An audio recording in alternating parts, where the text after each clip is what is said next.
کہ کون ہے جو میری اللہ کے لیے مدد کرے گا؟ تو انہوں نے کہا کہ نحن انصار اللہ،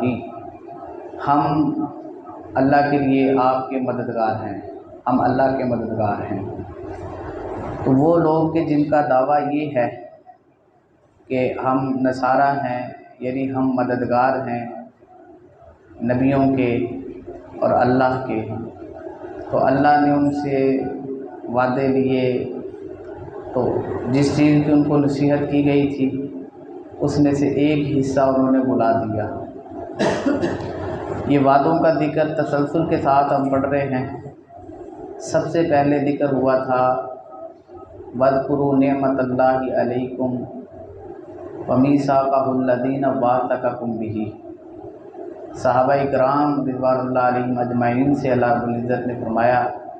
کہ اللہ کی نعمتوں کو یاد کرو اور اس پختہ وعدے کو جو اس نے تم سے لیا۔ اس کے بعد یہودیوں کا ذکر کیا کل کے سبق میں، اللہ رب العزت نے ان سے وعدے لیے، اور جب انہوں نے ان وعدوں کو پورا نہیں کیا تو اللہ نے ان کو کن سزاؤں کے اندر مبتلا کیا۔ آج کے سبق میں عیسائیوں کا ذکر ہے کہ اللہ رب العزت نے ان سے بھی کچھ وعدے لیے، اور جب انہوں نے ان میں سے کچھ وعدوں کو بھلا دیا، جو نصیحتیں ان کو کی گئی تھیں ان میں سے کچھ نصیحتیں وہ بھول گئے، تو ان کو سزا کیا ملی؟ اب یہ اللہ رب العزت نے ان سے کون سے وعدے لیے ہیں، یہ آگے بھی ہم پڑھیں گے اور پیچھے بھی پڑھ کے آئے ہیں کہ سب سے بڑا وعدہ جو اللہ نے ہر نبی کی قوم سے لیا وہ عقیدہ توحید کا تھا کہ اللہ کے ساتھ کسی کو شریک نہیں بنایا جائے گا، رسولوں پہ ایمان لانا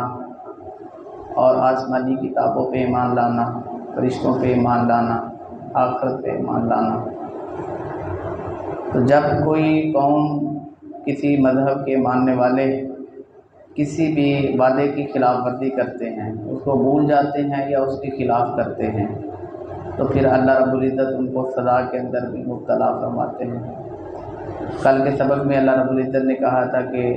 لَعَنَّاهُمْ وَجَعَلْنَا قُلُوبَهُمْ قَاسِيَةً، کہ 19ویں صفحے کی تیسری لائن سے دیکھیں، فَبِمَا نَقْضِهِمْ مِيثَاقَهُمْ لَعَنَّاهُمْ وَجَعَلْنَا قُلُوبَهُمْ قَاسِيَةً، جب انہوں نے اللہ سے کیے ہوئے وعدوں کو توڑا تو اللہ رب العزت نے ان پہ اپنی طرف سے لعنت فرمائی اور ان کے دلوں کو سخت کر دیا۔ یہ یہودیوں کی سزا اللہ رب العزت نے بیان کی کہ جب انہوں نے وعدے توڑے تو اللہ نے ان سزاؤں کے اندر مبتلا کیا۔ عیسائیوں کی سزا کے بارے میں اللہ نے فرمایا فَأَغْرَيْنَا بَيْنَهُمُ الْعَدَاوَةَ وَالْبَغْضَاءَ إِلَى يَوْمِ الْقِيَامَةِ، ہم نے ان کے درمیان دشمنی اور بغض و کینہ قیامت تک کے لیے ڈال دیا، بڑھکا دیا، پیدا کر دیا۔ یہ جو ہم مسلمانوں کے اندر کئی قسم کے مسلکی اور مذہبی فرقے ہیں،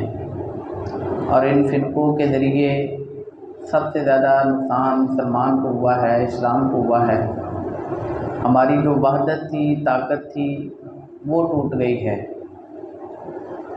فرقوں کے اندر بٹنے کی وجہ سے، آپس میں لڑنے کی وجہ سے۔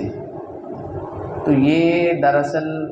ایک تجربہ تھا جو عیسائی پہلے کر چکے تھے۔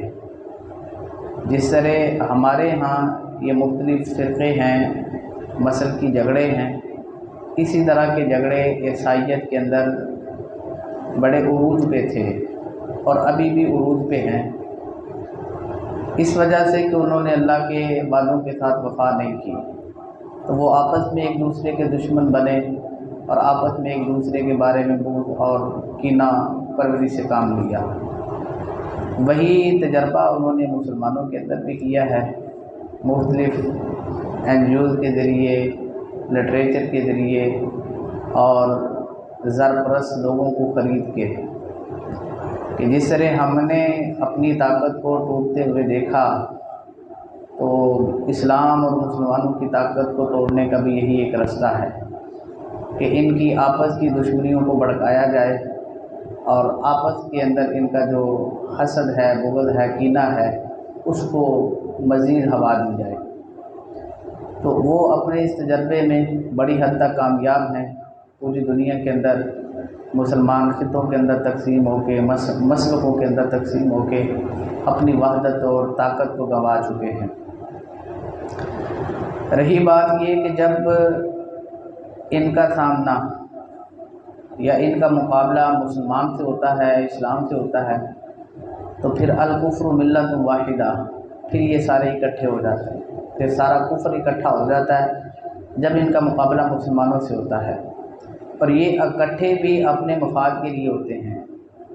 مسلمان ملکوں سے